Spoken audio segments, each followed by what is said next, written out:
Welcome to the Seller Roundtable e-commerce coaching and business strategies with Andy Arnott and Amy Wees.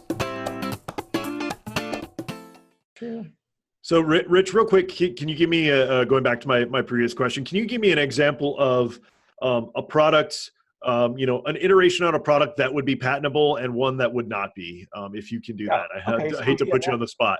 Oh, absolutely. So now that we've clarified what the difference between utility and design patents. So if you're iterating on a product and you give it a different appearance, you change it significantly, then it's a good candidate for a design patent.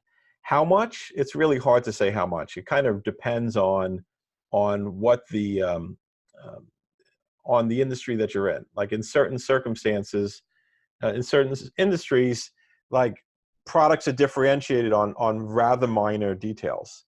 But in other industries or in other types of products where there hasn't been much variation, where maybe you just making yours cylindrical where every other one has been a cube, is enough of a design difference to be worthy of a design patent. When it comes to utility, when it comes to a utility patent, the type of difference, it needs to be a non-obvious difference. And it's debatable what that means, but that's the standard at the patent office, is whether it's the type of thing that, one way of looking at it is does it fall within the range of what people know to do? So if it's, I don't know, if it's a lock, like a combination lock, and so you have, two dials instead of one dial. It's like, well, I mean, maybe not in combination locks, but in other types of locks and safe locks, there are others that have two dials. So would it be obvious to bring that from safes over into combination locks? Probably. So it's probably not enough of a difference. But in general, that's the type of difference that you're looking for, is something that's just a little, that's outside the ordinary. It's a little unexpected, and that's what unobvious is. And if you're talking about a utility patent, it should be a difference that's for a functional purpose. It makes it work better. It's like you add this little catch on the bottom of your soap dish, and now all of a sudden the soap doesn't slide off.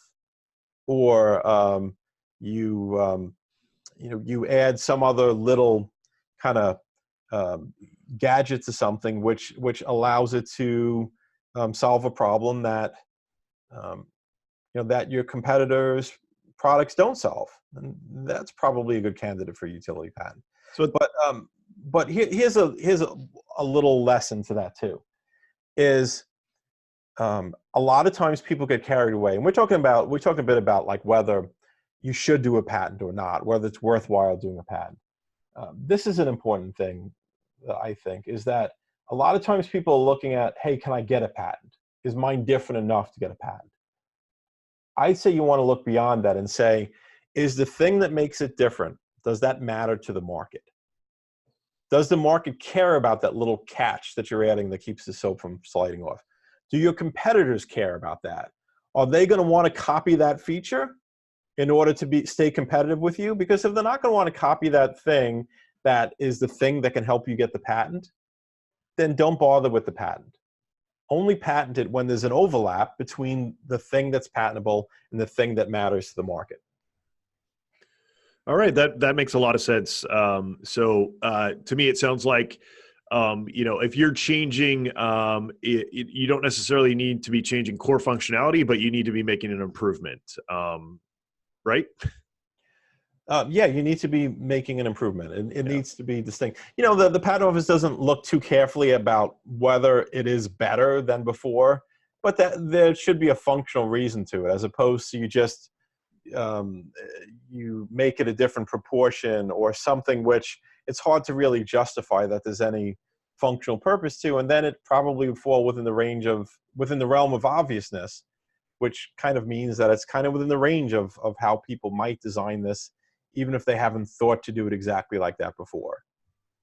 Okay, interesting. So real quick clarification on design patents. So, once again, let's go back to your example of like, say you had, somebody's got a patent on a can opener, and you make a can opener that's very similar but you add rubber grips to it and you do a design patent.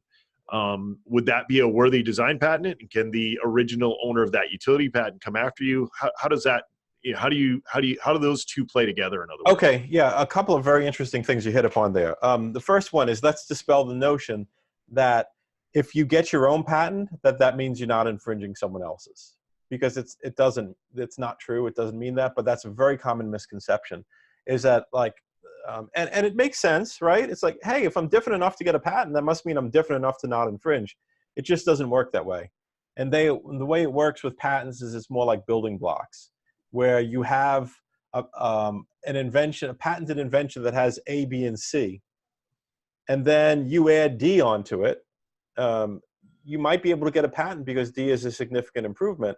But in order to manufacture A, B, C, and D, you have to make A, B, and C. So you're infringing that other person's patent. So, so there's that.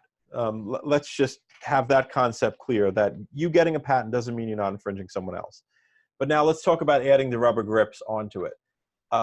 With design patent, the way the design is presented is as black and white line drawings. So the materials are not indicated. So the fact that it's, say, rubber grips wouldn't distinguish it. But if those rubber grips actually made it look different, then it could be a different design. So it's not that the grips are rubber, but maybe that it's you've got an enlarged portion on each end of it, and that's where the grips are. So now it provides a different overall look to it. Then it could be a design patent. Does that make sense? I think so. It's funny though. It's like anything you say, like 5 issues come up for me. And like, no, absolutely. And that's why you spent so many years in law school, right? Right. Because there's so many intricacies, and this stuff. And not only that, but you could go to one examiner at the patent office, and they say no, this doesn't work, and they go to another one, and they say yeah, it works. Being an ex-federal government employee, I know exactly how that all plays out. Right, exactly.